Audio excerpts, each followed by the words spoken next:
all the fine arts programs now in I think pretty much almost 100% are based on contemporary art practices. And so very few universities, very few programs teach technical skills or teach you, how to draw in a classical way. So they're actually not really teaching anything. It's hard to know exactly what they're doing. I guess it was ever since the 1960s, there has been this idea in the art world that technical skills and ability just aren't that important, and that the important thing is to find I would say, your political voice. But it's very strange to me that this has occurred, because it seems to me that before your voice is anything but an off-color croak, you have to become a disciple of a discipline and an apprenticeship, and learn the tools and trades of your craft, and learn how to be an artist, because there's a technical end to that.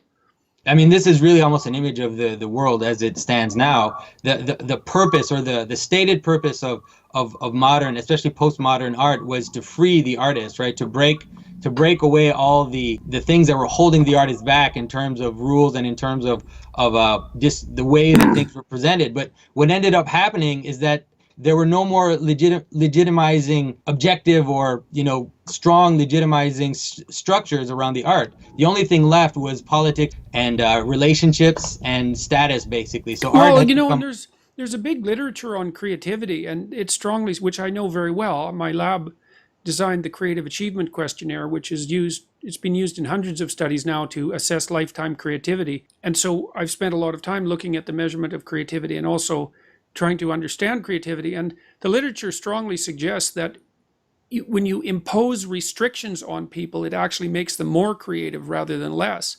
Because part of what creativity is the overcoming of obstacles. Imagine someone who writes poetry in the haiku format. Well, it's very, very restrictive, and obviously arbitrarily so. But the fact of the restriction is partly what makes the poetic form possible. The same thing is true if you think about playing a game.